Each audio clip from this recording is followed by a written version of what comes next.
ओम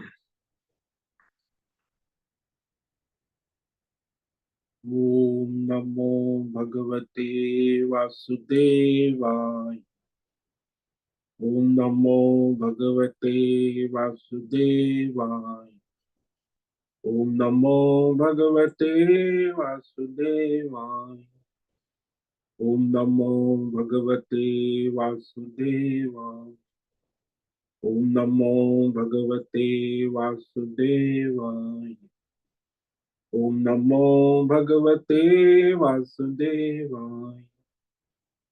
ओम नमो भगवते वासुदेवाय।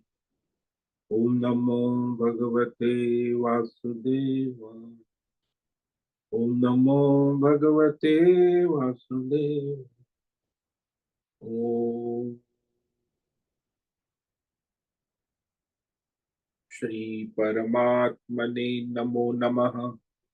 ओम गणपतये नमो नमः। ओम सरस्वत्यै नमो नमः। ओम गुरुभ्यो नमो नमः। ओम सहनावतु सहनौ भुनक्तु सह वीर्यं करवावहै तेजस्विनावधीतमस्तु मा विद्विषावहै। ओम शांति शांति शांति। सदाशिव समारंभां शंकराचार्य मध्यमा अस्मदाचार्य पर्यन्तां वंदे गुरु परंपराम्। ओम पार्थाय प्रतिबोधितां भगवता नारायणेन स्वयं व्यासेन ग्रथितां पुराणम् मध्ये महाभारत अद्वैतामृतवर्षिणीं भगवतीम् अष्टादशाध्यायिनीम् अम्ब त्वामनुसन्दधामि भगवत् गीते भवद्वेषिणि वसुदेवसुतं देवं कंसचाणूरमर्दनं देवकी परमानन्दं कृष्णं वन्दे जगद्गुरुं। नमस्ते परमं ब्रह्म सच्चिदानन्दरूप निर्गुणाय नमस्तुभ्यं ओंकाराय नमो नमः। सर्वे दुर्गाणि तरन्तु सर्वे भद्राणि पश्यन्तु सर्वे सद्बुद्धिमाप्नोतु सर्वे सर्वत्र नन्दतु। ओम तत्सत। ओम ओम। आप सभी ऑनलाइन नेटवर्क पर उपस्थित भगवद गीता श्रवण साधकों को आज प्रातः का ऋषिकेश से हमारा अभिवादन अभिनंदन अभिवंदन। हरि ओम हरि ओम हरि ओम।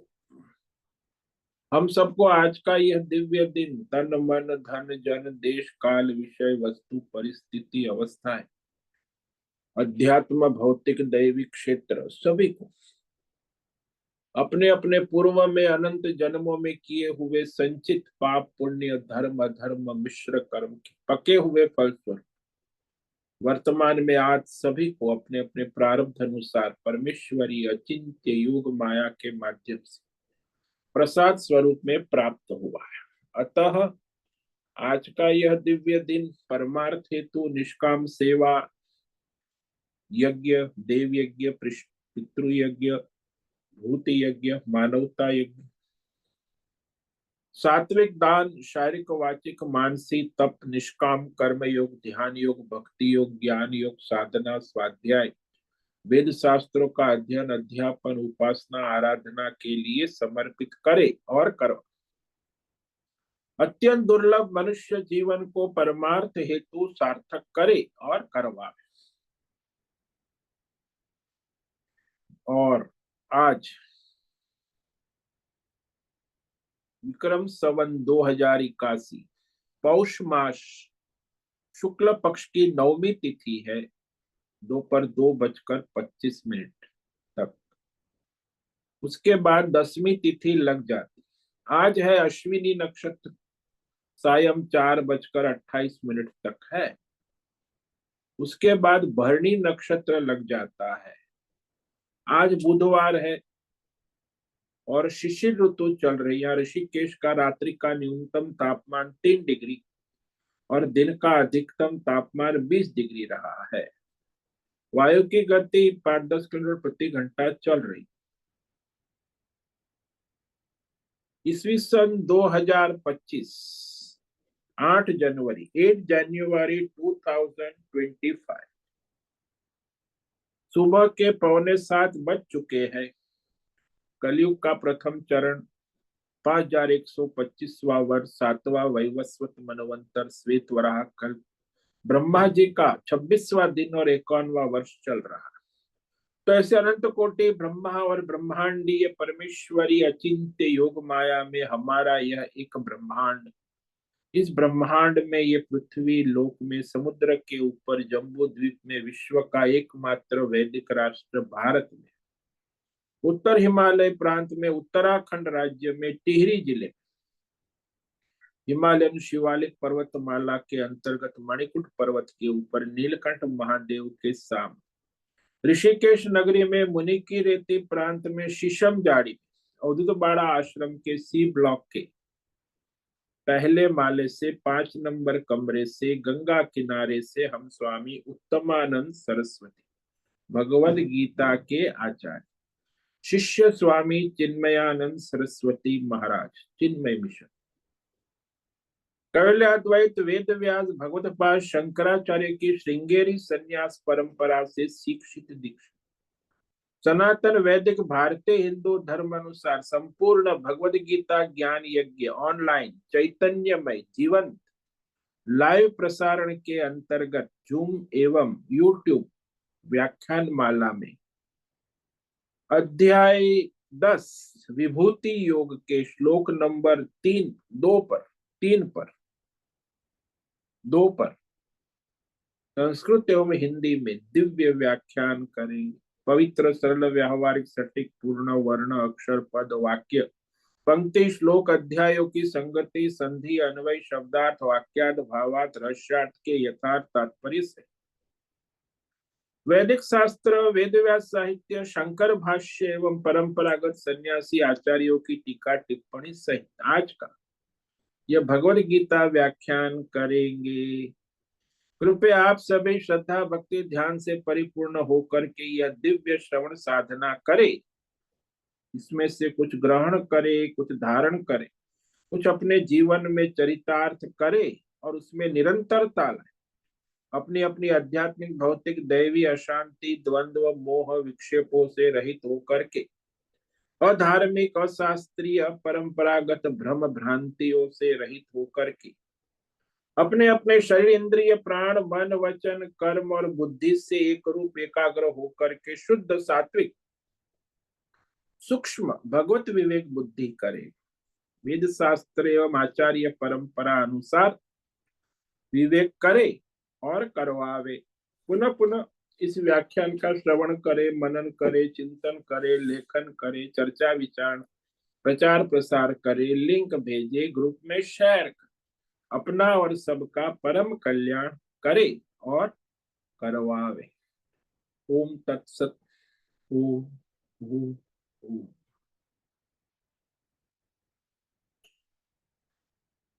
तो भगवान 10वें अध्याय का प्रारंभ करते हैं, स्वयं ही कहने लगते हैं और कहते, मैं पुनः कह रहा हूं, मैं कह चुका हूं। परमार्थ उपदेश की भगवान फिर प्रतिज्ञा करते हैं और उसे सुनने के लिए भगवान अर्जुन को प्रेरित करते हैं, क्योंकि परम तत्व परमात्मा के सिवा और कोई ठीक से कह नहीं सकता। इसीलिए वह भगवान विशेष आग्रह रखते हैं कि अर्जुन उसे सावधानी से सुने, श्रद्धा भक्ति सावधानी रखते हुए। ये कहा भगवान ने। श्री भगवान उवाच भूय एव महाबाहो शृणु मे परमं वचः यत्तेऽहं प्रीयमाणाय वक्ष्यामि हितकाम्यया। हे महाबाहो, अर्जुन को भगवान महाबाहो कहे। भूय एव मे परमं वच शृणु, ये वाक्य है पहली पंक्ति।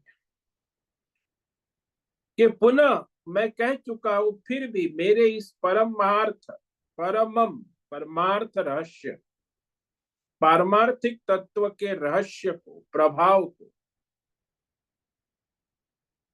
सुनो। तो वो सारे पारमार्थिक वाक्य है, वचन। परमार्थ वाक्य कोई सामान्य वाक्य नहीं हो, पारमार्थिक वाक्य वचन। उसे सावधानी पूर्वक, श्रद्धा पूर्वक, भक्ति पूर्वक सुनो, श्रवण करो, मनन करो। क्यों सुनो? तो भगवान दूसरी यत हम ते प्रियमाणाय हित काम्यया व्यक्ष। इस परमार्थ वाक्य को मैं तुम्हारे लिए, क्योंकि तुम जो है मेरे अतिशय प्रिय, प्रियमाणाय, अतिशय श्रद्धा भक्ति और प्रेम रखने वाले हो भगवान में, परमात्मा में, और इस तरह तुम्हारी विशेषता है, तो उत्सुक है सुनने में, श्रवण करने में। इसीलिए मैं तेरे लिए कहूंगा, बिना पूछे कहने जा रहे हैं। क्योंकि जब बिना पूछे कोई कहता है तो वो अत्यधिक स्नेह भक्ति प्रेम प्रकट करने वाली बात है। प्रियमाणाय, क्यों कहने जा रहा हूं? हित काम्यया, तुम्हारे कल्याण की, तुम्हारे हित की कामना से यह मैं परमार्थ वाक्य तुम्हें कहूंगा, वक्ष्यामि, यानी आगे कहूंगा 10वें अध्याय में। तो उसे सावधानी से सुनो,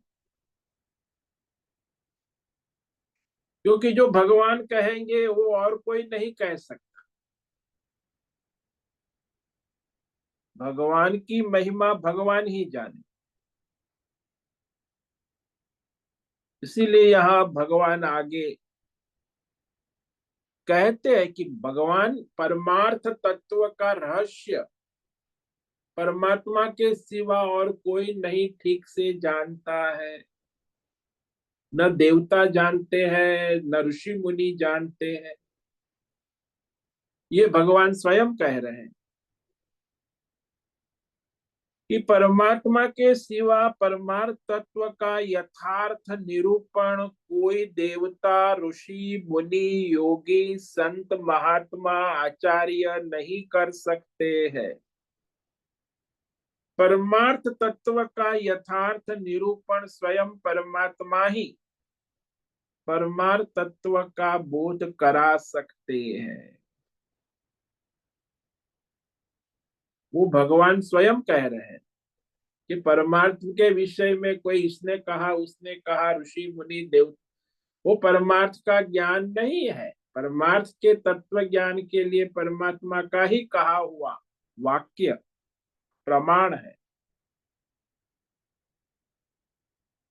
तो वो भगवान यहाँ कहने जा रहे हैं कि इसका प्रमाण केवल स्वयं ही परमात्मा ही है। कि परमात्मा की ईश्वरीय दैवी शक्ति, परमार्थ तत्व का प्रभाव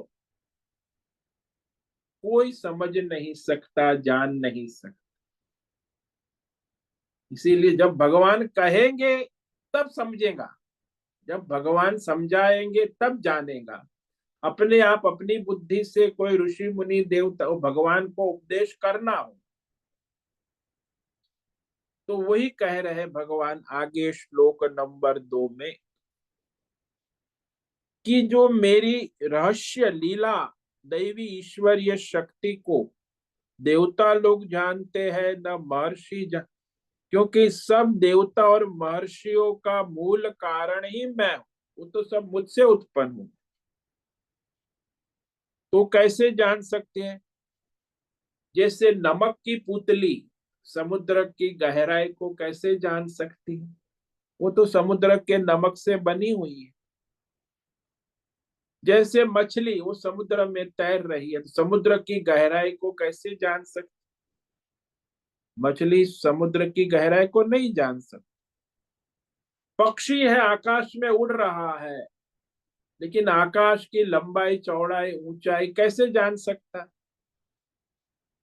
वो तो आकाश में उड़ सकता है, लेकिन आकाश के तत्व को जान नहीं सकता।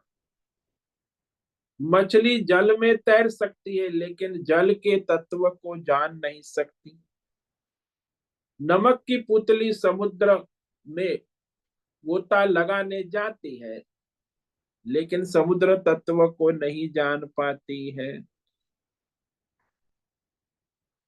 वैसे ही ये सारा जो है परमात्मा के तत्व को जानने के लिए जो भी देवता, महर्षि, ऋषि, वो सब परमात्मा के तत्व से उत्पन्न हुए हैं। तो परमात्मा के तत्व को कैसे जाने?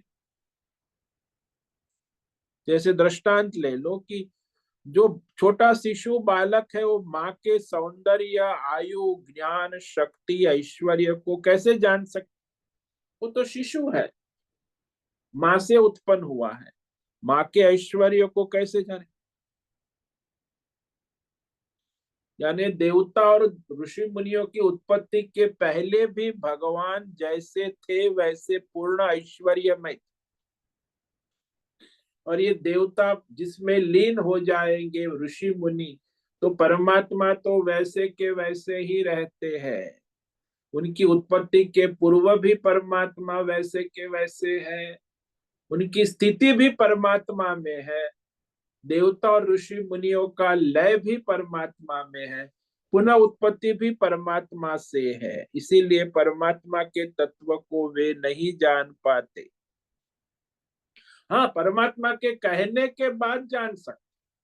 अपने आप अपनी बुद्धि से देवता या ऋषि मुनि अपनी बुद्धि, मानवीय बुद्धि या देवता की बुद्धि से नहीं जान सकते। हाँ, भगवान कहे भगवत बुद्धि से जान सकते, भगवान के कहने के बाद। तो ऐसा मत समझो कि वो नहीं जान सकते, जान सकते, लेकिन भगवान की कृपा अनुग्रह से भगवान के तत्व को जान सकते। तो ये जो आगे कह रहे हैं भगवान श्लोक नंबर 2 में, न मे विदुसुर गणा प्रभवन्न महर्षयः अहमादिर्हि देवानां महर्षीणां च सर्वशः। न मे विदुसुरगणा प्रभव न महर्षयः अहमादिर्हि देवानां महर्षीणां च सर्वशः। भगवान के प्रत्येक वाक्य पारमार्थिक वाक्य, सामान्य वाक्य नहीं, इसलिए उसे समझने के लिए मनुष्य अपनी बुद्धि से टीका लिखा लिखते हैं। भगवान इसीलिए भगवत गीता पर 3000 व्याख्या है, टीका है, टिप्पणी, सब अपनी अपनी बुद्धि के अनुसार। लेकिन जो भगवान कहना चाहते वो नहीं कह पाते। मे प्रभव न सुरगणा न महर्षय विदु, पहली पंक्ति में पहला वाक्य। हे अर्जुन, मेरी जो ईश्वरीय लीला है, प्रभव का मतलब दो होते हैं, उत्पत्ति और लीला, ईश्वरीय शक्ति। तो मेरी उत्पत्ति को और मेरी, वैसे परमात्मा की उत्पत्ति होती ही नहीं, वो तो अजन्म है। इसीलिए प्रभव का अर्थ होता है परमात्मा की ईश्वरीय शक्ति, परमात्मा की ईश्वरीय लीला। तो ईश्वरीय लीला, ईश्वरीय शक्ति न देवता लोग जान पाते हैं, न महर्षि जानते हैं। क्यों नहीं जानते? भगवान स्वयं कहते अहम सर्वस्व देवानां महर्षिणाम आदि। क्यों नहीं जानते? क्योंकि मैं उन सब प्रकार से, उन ब्रह्मा विष्णु महेश देवताओं का और वो सप्त ऋषियों का, महर्षियों का आदि कारण हूं, मूल कारण हूं, यानी उत्पत्ति का मूल कारण। मूल आधार हूं, तो वो कैसे मुझे जाने? जैसे पिता का जो ऐश्वर्य है, शक्ति है, सामर्थ्य है, वो 6 महीने का शिशु बालक कैसे जानेगा कि मेरा पिता कैसा है? वो बड़ा होके कुछ समझ पाएगा, फिर भी पूरा नहीं समझ पाएगा। युवा होगा तो भी पिता का ऐश्वर्य, सामर्थ्य, शक्ति, ज्ञान, ऐश्वर्य, सौंदर्य वो नहीं जान पाता। इसीलिए बाप बेटे को जानते हैं, लेकिन बेटा बाप को कभी नहीं जान सकता। माँ अपने बच्चों को जानती है, लेकिन बच्चे अपने माँ के स्वरूप को नहीं जानते। ऐसा ही है दुनिया में। माँ की महिमा वो बच्चे की बुद्धि में नहीं आती। ऐसे ही भगवान की महिमा, भगवान की लीला, भगवान का ऐश्वर्य, भगवान की शक्ति, ये देवता और ऋषि मुनि भी नहीं जान पाते, नहीं जान सकते।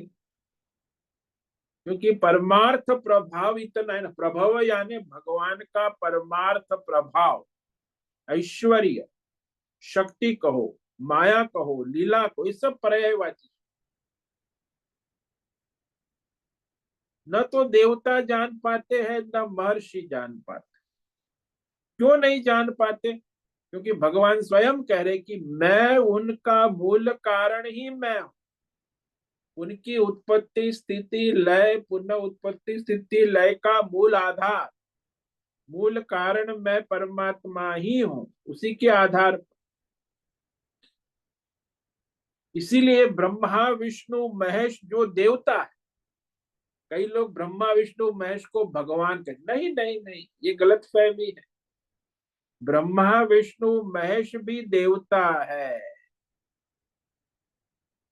वो भी परमात्मा के प्रभव, प्रभव यानी शक्ति, ऐश्वर्य को नहीं जान पाते हैं।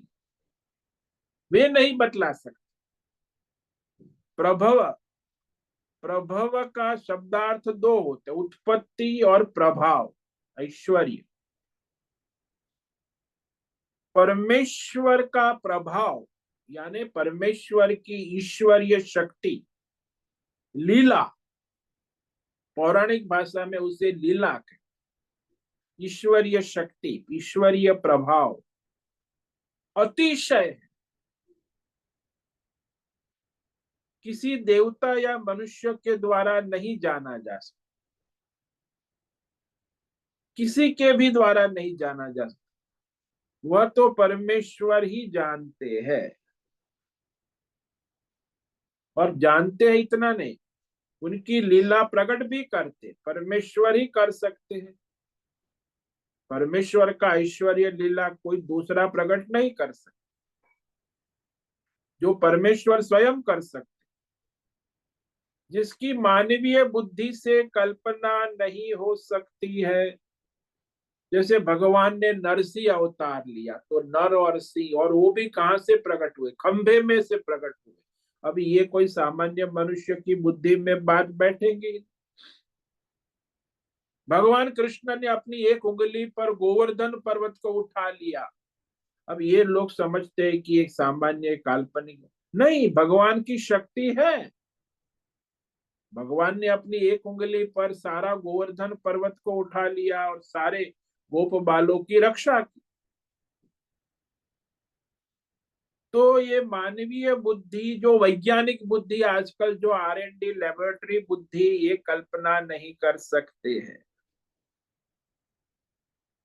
जो परमेश्वर कर सकते हैं वो और कोई कर भी नहीं सकता।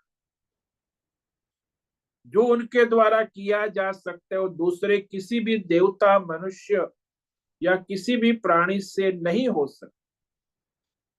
भगवान जो कहते हैं वो दूसरा कोई कह भी नहीं सकता।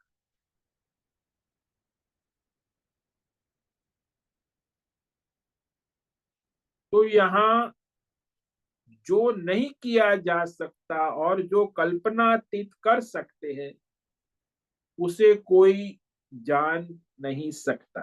कैसे जान सकता? क्योंकि उनके करने के बाद जान अनुमान कर सकते, जान लेंगे, पर पहले तो पता ही नहीं लगेगा भाई ईश्वरीय शक्ति से क्या होता है। भूकंप आ गया तो पहले तो पता नहीं चलता, अभी कल ही भूकंप आया, तिबेट में कई लोग मर गए, 7 डिग्री रेक्टर स्केल। अब भगवान की ईश्वरीय शक्ति है तो वो कैसे आया, क्यों आया, वो मानवीय बुद्धि की कल्पना में नहीं आया। इसे ईश्वरीय शक्ति कहते ही उसको है जिसका जब कार्य हो जाए तब बाद में मनुष्य अपनी बुद्धि से अनुमान लगाता है, तर्क करता है, उसी को ईश्वरीय शक्ति कहते। ऐसे कैसे हो गया, आप रास्ते में जा रहे हैं और वहां तूफान आ गया, अब वो तूफान आ गया, कैसे आ गए आप नहीं अनुमान लगा, बस ईश्वरीय शक्ति है। इतना ही कहा कि ईश्वर की शक्ति से कुछ हुआ। ईश्वरीय शक्ति के बारे में पूर्वानुमान नहीं कर सकता, बाद में कर सकता है अनुमान, पहले नहीं कर सकता। कैसे किया जा सकता है, जैसे आपको दृष्टांत दे कि पुत्र की परीक्षा पत्र में उसने ठीक से उत्तर नहीं दिया, वो आके माँ को कहता अरे माँ आज का पेपर ठीक नहीं गया, अच्छी तरह नहीं किया। तो माँ कहती है तुम अच्छा कर सकते हो किंतु लगन से पढ़ते नहीं। बेहतर पढ़ सकता है, ये माँ को कैसे पता कौन क्या कर सकता है, तो उसका बेटा है, उसका बच्चा है, वो जानते हैं उसमें शक्ति है, लेकिन वो लगन से पढ़ता नहीं। किसमें क्या विशेष शक्ति है यह तब तक पता नहीं लग सकता जब तक वह उस कार्य को कर न ले। सब में कुछ न,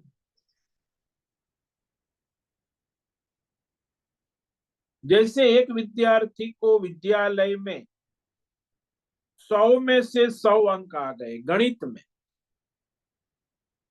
उसको पुरस्कार दिया गया सारे विद्यालय एनुअल डे में, सबने बोला अरे इसको 100 में से 100 आ गए।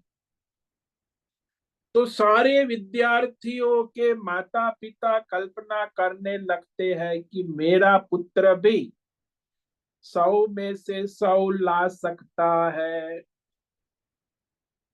यदि वो बुद्धि लगन लगाकर मेहनत करता है तो। मेहनत नहीं करता है तो वो नहीं ला सकता। ये नहीं वो जानता है कि मेरे पुत्र में शक्ति है, उसकी योग्यता को अनुमान कर सकते हैं। जैसे मालिक भी होता है, घर का मालिक है, कंपनी का मालिक है, संसार में दुकान का मालिक है, मालिक भी सोचता है कि ये सेवक है जो काम कर रहा है ठीक कर रहा है, लेकिन और भी अच्छा कर सकता है, करता नहीं है क्योंकि उसे कार्य विशेष में सावधानी नहीं है, एकाग्रता नहीं है। करने की योग्यता है लेकिन कर नहीं, करता नहीं। इसी प्रकार नेता के बारे में हम सोचते हैं कि वह कर सकता है, कर नहीं रहा है।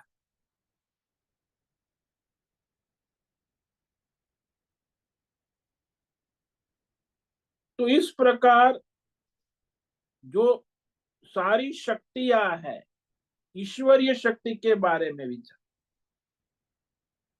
ईश्वरीय शक्ति का रहस्य अव्यक्त है।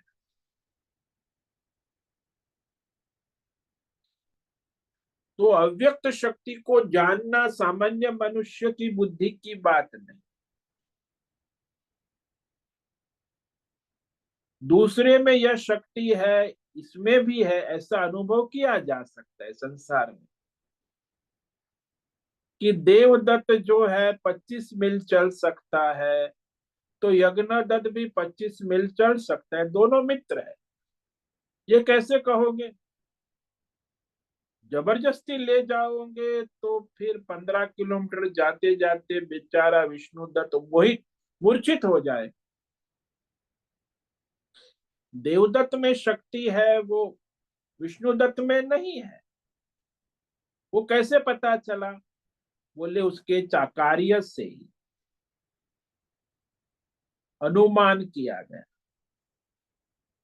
कि ये तो नहीं चल सकता 25, लेकिन देवदत्त चल सकता है, विष्णुदत्त नहीं चल सकता।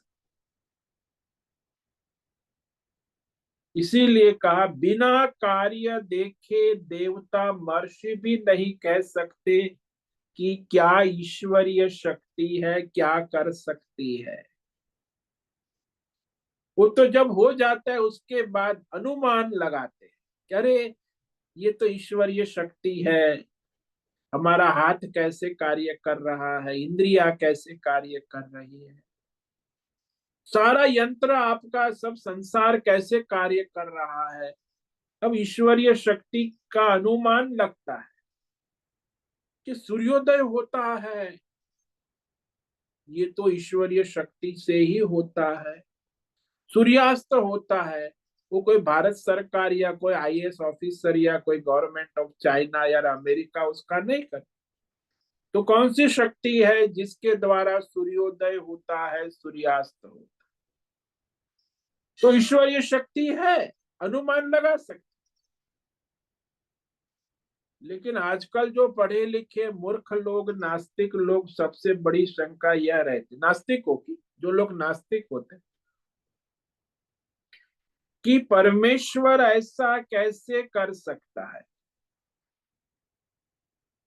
जो लोग नास्तिक है ना, आजकल वैज्ञानिक लोग जिसे पढ़े लिखे इंजीनियर डॉक्टर, ये सब ज्यादातर नास्तिक समाज ही खड़ा हो रहा है।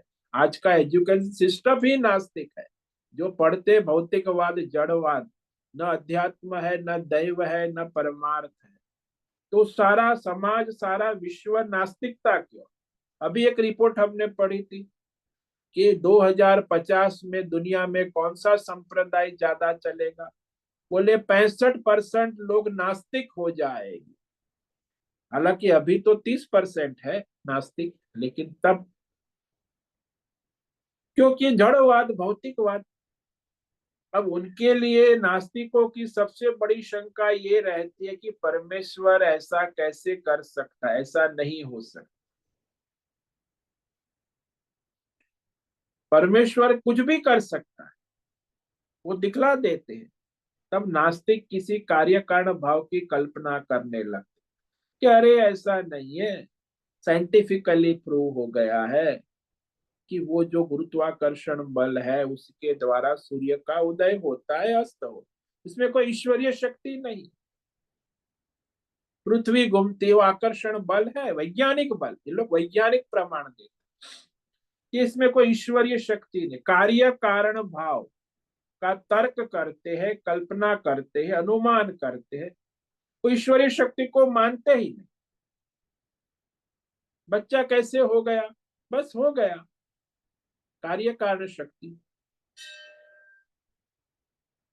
तो यहाँ किसी को देखते हो किसी अत्यंत दुराचारी है, तो हमको निश्चय है कि बिल्कुल ये नरक जाने वाला है। परंतु अचानक उसका जीवन बदल जाता है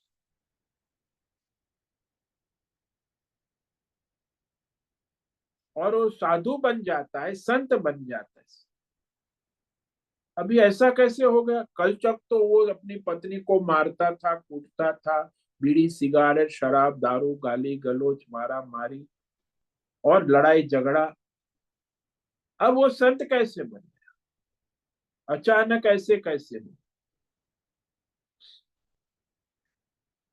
क्योंकि उसका प्रारब्ध है, ईश्वर के हाथ में है। संचित में से कुछ उदय कर दिया भगवान, वो भगवान का अनुग्रह है। कि उसके संचित पुण्य में से वर्तमान में उसका प्रारब्ध जो है संत का सब बन गया। प्रारब्ध तो ईश्वर के अनुग्रह से ही बनता है ना, कोई प्रारब्ध आप नहीं बना सकते। तो उसका प्रारब्ध चलाने वाला ईश्वर है, तो संचित में से उसके पुण्य का उदय हो गया समझो, या भगवान ने अनुग्रह कर दिया।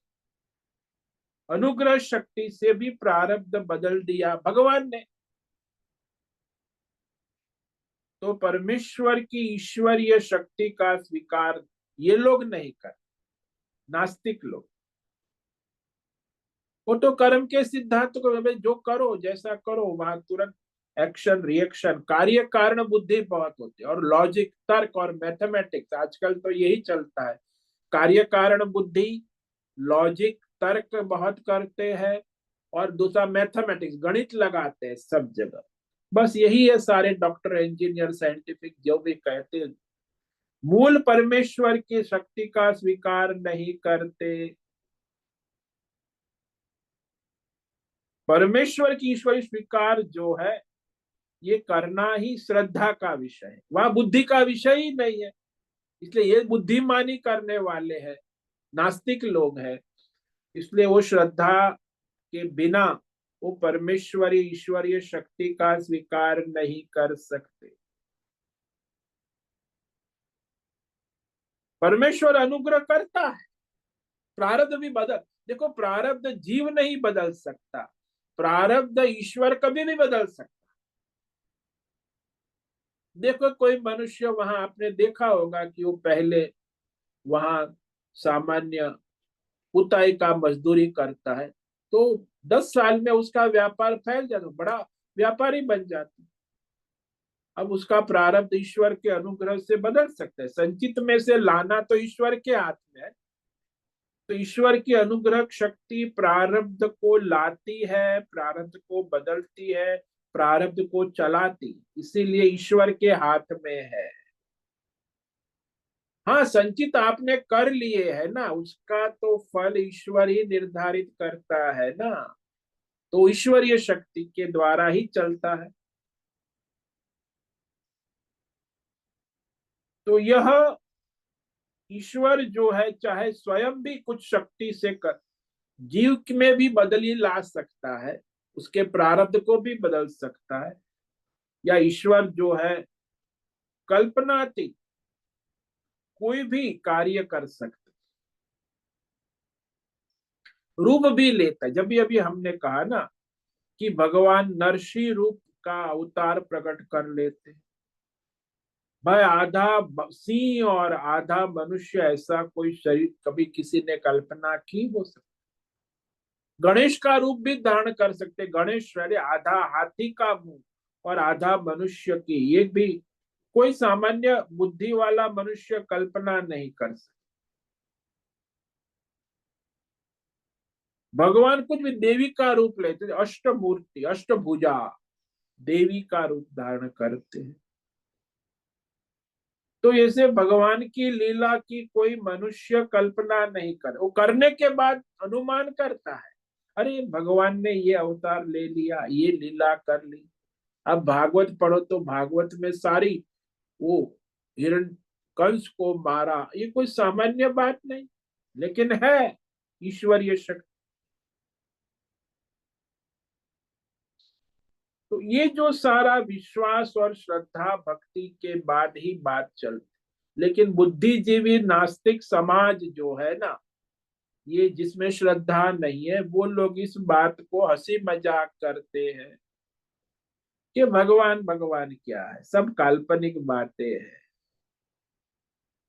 लेकिन जिसकी हम कल्पना भी नहीं कर सकते वह भी करने में परमेश्वरीय शक्ति समर्थ है। आचार्य कहते हैं कि परमेश्वर की जो ईश्वरीय शक्ति है उसकी कोई कल्पना नहीं कर सकते, अतिशय उनका जो ईश्वरीय प्रभाव है, शक्ति है, वो कोई नहीं जानता। ये भगवान भी स्पष्ट कह रहे हैं कि वो भगवान के सिवा और कोई जान भी नहीं सकता। जैसे हम दृष्टांत देते हैं कि जादूगर है, उसकी जादूगरी को जादूगर ही जानता है और कोई नहीं जान पाता। जैसा जादूगर जानता है ऐसा वो जमूरा भी नहीं जानता, सिखाने के बाद भी नहीं जान पा। कई शक्तियां ऐसी होती है जो अव्यक्त शक्तियां है, तो जादूगर के सिवा और कोई जानता ही नहीं उस जादूगरी को। ऐसे परमेश्वर की अव्यक्त और व्यक्त शक्तियां अनंत है, और उसे कोई ऋषि मुनि देवता नहीं जान पाते हैं। कोई कहे कि अरे ऋषि मुनि इतना कह रहे हैं भगवान की बात, तो ये ऋषि लोग हैं, सप्तर्षि बड़े बुद्धिमान हैं, उनको तो पता होगा परमेश्वर की ईश्वरीय शक्ति का। तो भगवान कहते वे सप्तर्षि भी नहीं जानते। यहाँ महर्षि का मतलब है सप्तर्षि। तो महर्षि सप्तर्षि जितने भी है वो है सर्वज्ञ, करीब करीब सर्वज्ञ है। जो हुआ, जो हो रहा है उसको जानते हैं, सबको जानते। लेकिन भूतकाल वर्तमान काल को तो जानते हैं, लेकिन भविष्य में क्या होगा वो नहीं जान पाते। क्योंकि हो गया वो तो सब जानते, इतिहास बन गया, हो रहा है वो भी जानते हैं सब, क्या होगा ये तो कोई नहीं। लेकिन आगे क्या क्या हो सकता है भविष्य में, ये कोई ऋषि मुनि संत महापुरुष देवता नहीं जानते। बड़ा आश्चर्य है।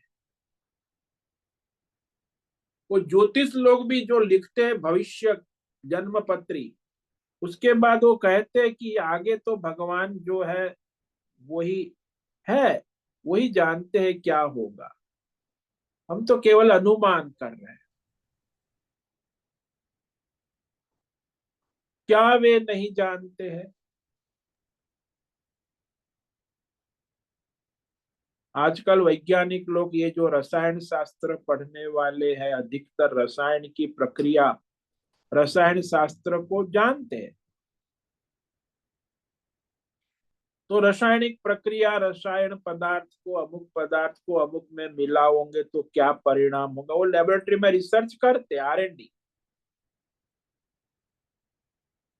परंतु कभी कभी जैसा आज तक न देखा गया वैसा आश्चर्य हो, कभी नहीं सोचा वैसा भी परिणाम आ जाता है। जैसे एक रसायन शास्त्री थी, रसायन शास्त्र में मैडम क्यूरी, उसके जीवन में आता है कि वह प्रयोगशाला में प्रयोग करती थी, कोई परिणाम नहीं आता था, वो जो अनुमान चाहती थी वैसे नतीजे निकल नहीं रहे। वो सारे प्रयोग की सामग्री बाहर कूड़ा कचरा इकट्ठा कर फेंक रही थी, कूड़ा बाहर फेंक देती, प्रयोग सारे निष्फल होते थे। कितने प्रयोग, उसने हजारों प्रयोग किए होंगे। बड़ी दुखी होती थी, अरे रात में नींद नहीं आती।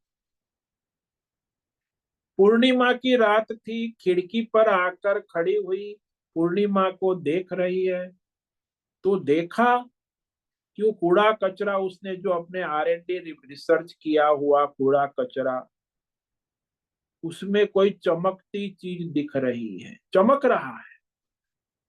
वो बड़ा आश्चर्य हुआ, ये क्या चमक रहा है। सोचा होगा कोई जुगनू होगा या कोई चमकता कीड़ा होगा, वो हिलता तो है नहीं। उसने बारीकी से देखा कि ये तो हिलता भी नहीं है, बड़ा चमक रही है।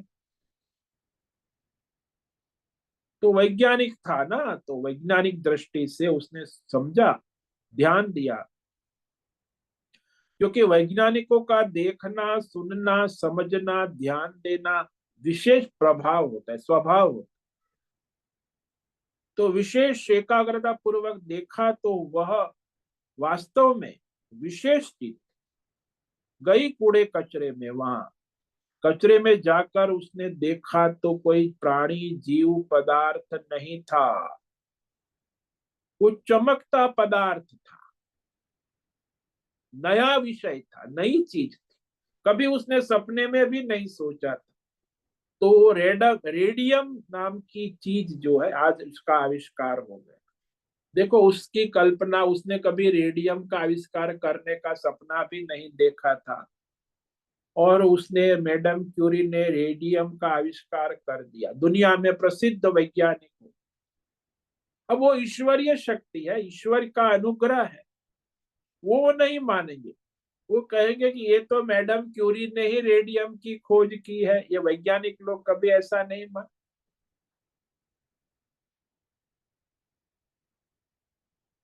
तो ईश्वरीय अनुग्रह से रेडियम प्रकट हो जाता है। रासायनिक प्रक्रिया वाला, ये रसायनों को मिलाने वाला, उसका परिणाम क्या होगा ये तो अनुमान कर सकता है, पर जान नहीं सकता। परिणाम तो ईश्वर के हाथ में है ना, वही तो कहा कर्मण्येवाधिकार से। कोई भी आप रिसर्च करो, कुछ भी करो, परिणाम तो ईश्वरीय हाथ में है, मनुष्य के हाथ में परिणाम है ही नहीं। इसलिए कोई कोई चीज ऐसी होती है जो नई है, नहीं जानी हुई है, और वो हमारे सामने प्रकट हो जाती है।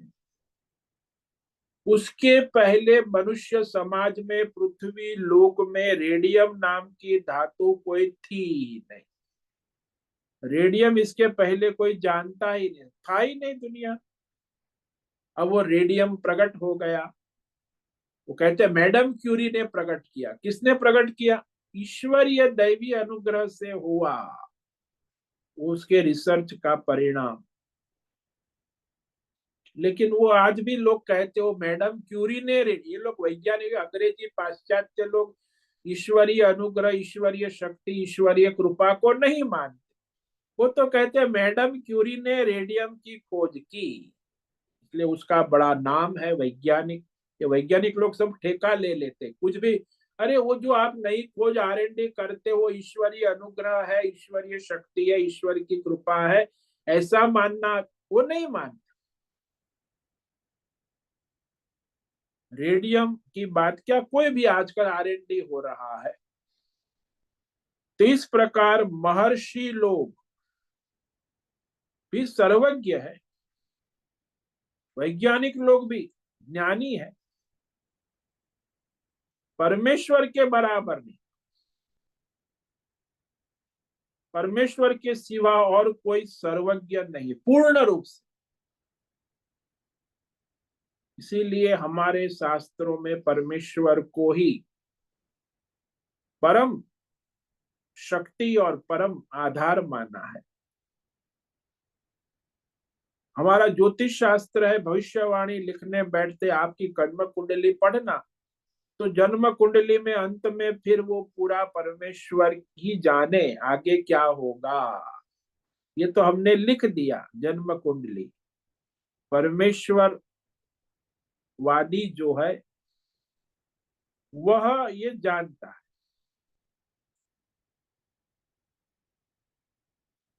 आजकल तो ये वैज्ञानिक लोग कह देते कि मैंने जो कह दिया है वही ऐसा ही होगा। आजकल ये नेता लोग भी कह देते कि मैंने जो कहा है वैसा ही होगा। भगवान ने स्पष्ट किया कि महर्षि, ऋषि मुनि ये भी सर्वज्ञ है, फिर भी वो अल्पज्ञ है, भगवान के बराबर नहीं है। सब कुछ नहीं जान, हाँ कुछ कुछ जानते हैं, लेकिन सर्वज्ञ नहीं हो सकते।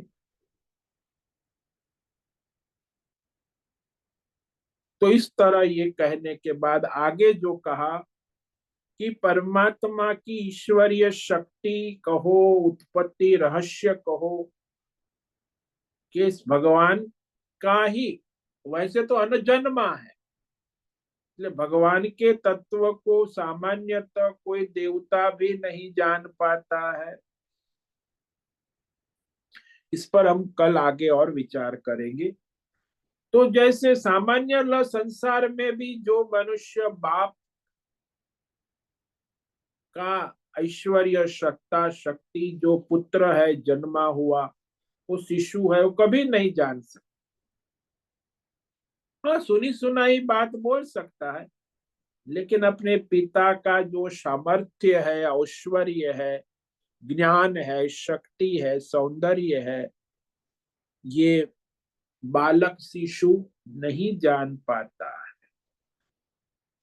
तो आज हमने ये जो प्रारंभ किया, इसमें यही है कि परमात्मा का स्वरूप, परमात्मा का ऐश्वर्य, परमात्मा की शक्ति, परमात्मा के सिवा और कोई देवता या ऋषि मुनि नहीं जान सकते हैं, कि सबका मूल कारण परमात्मा है। तो यही कह रहे भगवान, न मे विदु सुरगणा प्रभव न महर्षयः अहमादिर्हि देवानां महर्षीणां च सर्वशः। भगवान का प्रभाव, ईश्वरीय प्रभाव कहो, प्रभव, लीला, ईश्वरीय शक्ति प्रकट होने को न तो देवता लोग, न सुरगणा, न महर्षय, महर्षि लोग जानते हैं। ईश्वरीय शक्ति को प्रकट होना वो ईश्वर ही जानता। क्यों नहीं जानते? क्योंकि भगवान कहते अहम सर्वश देवानाम महर्षिणाम आदि, मैं इन सभी देवता और महर्षियों का मूल कारण, आदि यानी मूल कारण, मेरे बाद ही उनका सारा अस्तित्व आता है।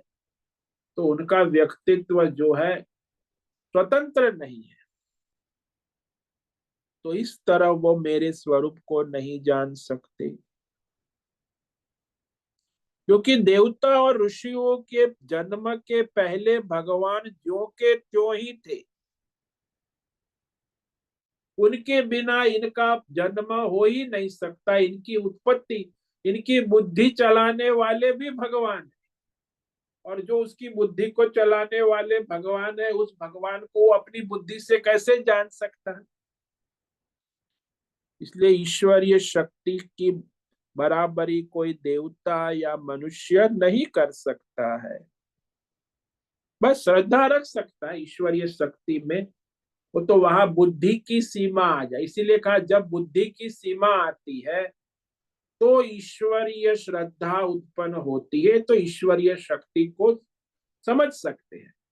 श्रद्धावान लभते ज्ञानम, जिसमें बुद्धिमान कभी ज्ञान, ईश्वरीय ज्ञान प्राप्त नहीं कर सकता है, तो कौन कर सकता है? श्रद्धावान लभते ज्ञानम। ईश्वरीय, परमेश्वरीय, ईश्वरीय शक्ति को केवल श्रद्धावान मनुष्य ही जान, श्रद्धा भक्ति पूर्वक जान लेता है।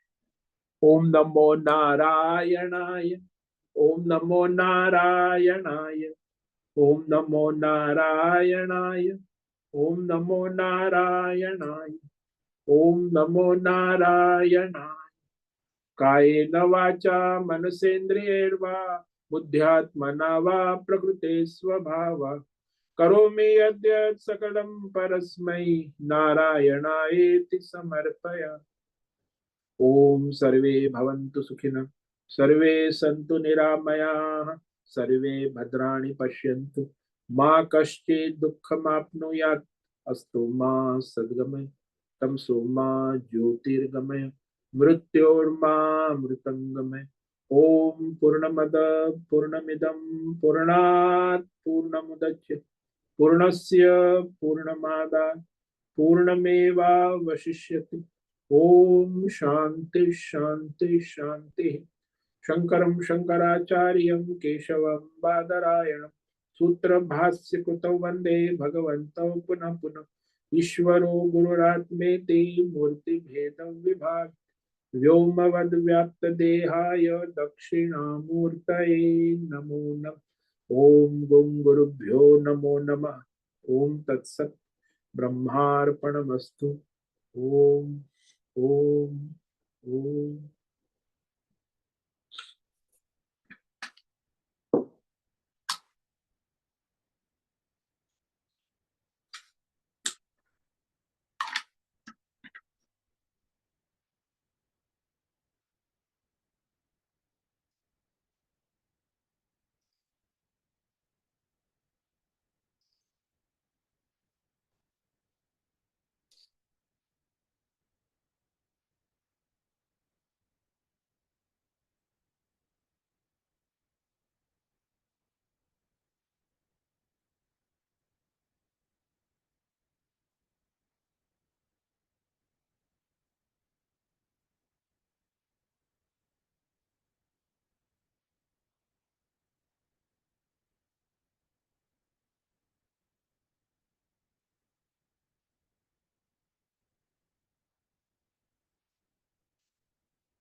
प्रश्नोत्तरी का समय अभी उपलब्ध है।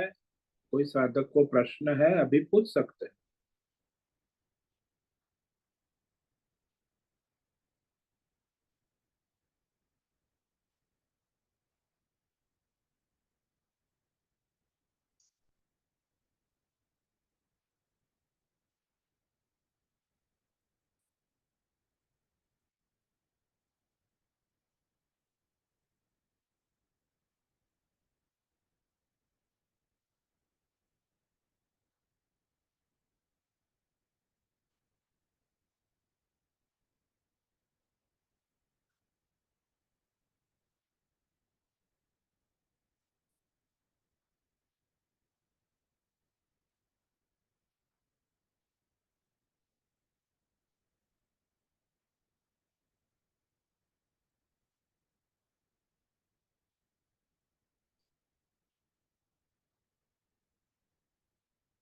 ठीक है, कोई प्रश्न नहीं तो आज उपस्थित है प्रकाश आनंद जोशा होस्ट है, भद्रेश को होस्ट है, नैना पुरोहित, अनुराधा जेठे, आशा कोटक, बीबी शर्मा, बीना चितलिया, हेमा कोटक, इला जोशी, जयंती पांडा, केरुल, लाड दिव्या, लीलावती बड़ेकर, मैत्री पटेल, मीरा उच्चिल, मोहन, निकिता पटेल, नीरज, पृथ्वीराज मालव, राजेश मोलकर, राम सेवक यादव, रेशा रथ, रीमा पटेल, रिची पटेल, संजीवनी, श्रीरंग रानडे, सुनीता, सुचिता पाटिल, सुनील ठाकुर, तेजस पटेल, तुषार चौधरी, उर्वशी, उषा मेनन, विशाल बेडेकर और अंजलि जोशी। तो आज इतने साधक उपस्थित है। कल आगे और विचार करेंगे कि देवता भी भगवान के तत्व को नहीं जान पाते हैं। उस पर हम कल विचार करेंगे। ओम नमो हरिओम। सबको ओम नमो नारायण। सभी साधकों को आज का ओम नमो नारायण। ओम नमो नारायण। ओम नमो नारायणाय। ओम नमो नारायण। ओम नमो सबको नारायण। ओम नमो नारायणाय। उससे निवेदन है आज का सत्संग पूर्ण करे। ओम नमो नारायण। आज का दिव्य सत्संग हम यही पूर्ण करते हैं। सभी साधकों को ओम नमो नारायण।